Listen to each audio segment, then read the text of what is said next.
بسم اللہ الرحمن الرحیم۔ ناظرین، آج کا چوتھا ویلاگ پیج ہے 45 اور یہ پچھلا ہیڈنگ چل رہا ہے سلسلہ اسباب و علل پر علم انسانی کو احتوا نہیں۔ اس کا بقیہ حصہ ہے وہ پیش کر رہے ہیں ویلاگ نمبر 4 کی صورت میں۔ اردو زبان میں سرور عالم صلی اللہ علیہ وسلم کی سیرت پر جامع ترین کتاب سیرت النبی صلی اللہ علیہ وآلہ وسلم۔ رائٹر ہیں اس کتاب کی علامہ شبلی نعمانی رحمۃ اللہ علیہ، علامہ سید سلیمان ندوی رحمۃ اللہ علیہ، جلد سوم۔ بسم اللہ الرحمن الرحیم۔ الحمد للہ رب العالمین والصلاة والسلام علی سید المرسلین وعلی آلہ واصحابہ اجمعین۔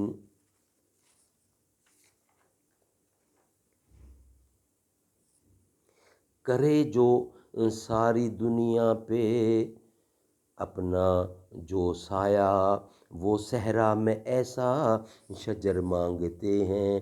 کرے جو ساری دنیا پہ اپنا جو سایہ، وہ صحرا میں ایسا شجر مانگتے تھے۔ پہاڑوں پہ بھی خوف طاری ہو جس کا، زمین پہ وہ ایسا بشر مانگتے تھے۔ جو دنیا میں سارے سروں پہ ہو بھاری، وہ ایک ایسا آزاد سر مانگتے تھے۔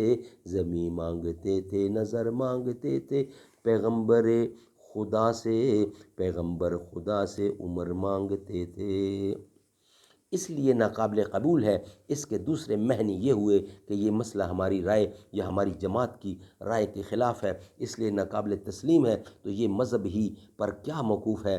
ہر نظام فلسفہ کا کاہل دوسرے نظام فلسفہ کے بطلان پر اسی قدر وقوع، اسی قدر قوت سے اس استدلال کو کام میں لا سکتا ہے۔ غور سے دیکھیے تو معلوم ہوگا کہ فلسفہ کے جس قدر فرقے، اسکول اور نظامات جو سسٹم ہیں، در حقیقت وہ اسرار کائنات کے متعلق ایک مرتب خیال کی کڑیاں ہیں۔ ان مرتب خیال کی کڑیوں کو مان کر جس کے نفس کی تسکین ہو جاتی ہے وہ ان کا فلسفہ ہے۔ اسی طرح مذہب بھی اپنا ایک نظام خیال رکھتا ہے، اور جو لوگ اس نظام خیال پر یقین رکھتے ہیں ان کی اس سے تشفی ہو جاتی ہے۔ ایسی حالت میں اگر معجزے کا امکان یا وقوع کسی نظام خیال کے خلاف ہے تو نفس یہ اختلافات اس کے ابطال کی دلیل نہیں ہو سکتا، اور نہ یہ لازم آئے گا کہ ہر فلسفیانہ مسئلہ اس لیے باطل ہے کہ دوسرے نظام فلسفہ کے وہ خلاف ہے۔ نظام عالم کے چلانے کے لیے علل و اسباب کے کافی ہونے کے فلسفہ پر یقین رکھنے کے لیے سب سے پہلی بحث آغاز آفرینش کی آ جاتی ہے۔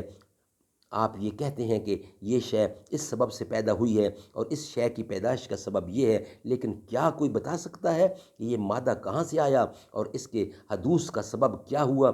عناصر کیوں کر اور کیوں وجود میں آئے ہیں؟ یہ نوع بنو چیزیں کیوں کر بن گئیں؟ ہمارے جواب میں ان نظریات کا ذکر نہ کیجیے جن کا نام اصول ارتقاء اور انتخاب طبی وغیرہ ہے، کہ ان کی علمی حیثیت و مفروضات اور وہمیات سے زیادہ نہیں، اور ان کے اخیر سرحد بالآخر لا علمی اور جہالت پر جا کر ختم ہو جاتی ہے۔ مادہ کی ابتدائی بنیاد چاہیے اور ارباح عناصر کو بتائیے جو جوہر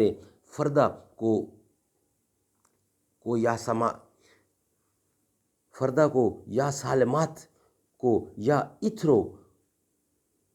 ایتھر کو یا برق پاروں کو، جن کو بھی بتاؤ، لیکن ان کے حدوث کی علت نہیں بتائی جا سکتی اور نہ بتا سکتے ہیں کہ بالآخر وہ کہاں سے آئے ہیں۔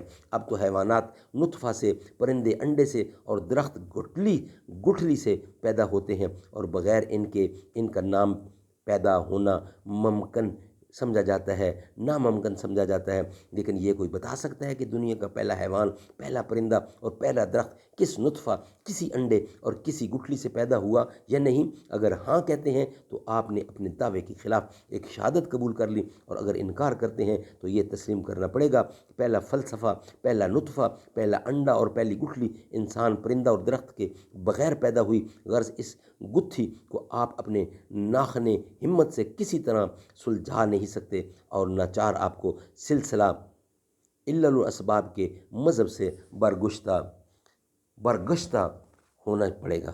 سبحان اللہ۔ ناظرین، آج کے 4 ویلاگ کمپلیٹ ہوئے۔ انشاءاللہ ویلاگ نمبر 5 پر آپ سے ملاقات ہوگی۔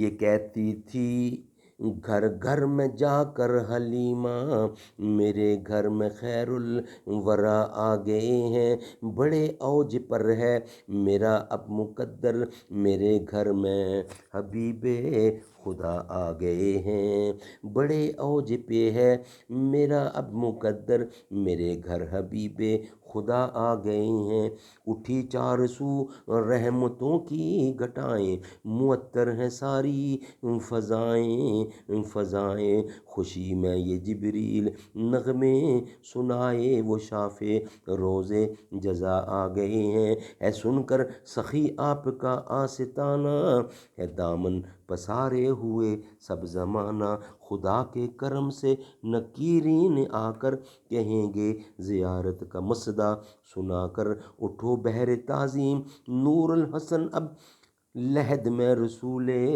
خدا آ گئے ہیں۔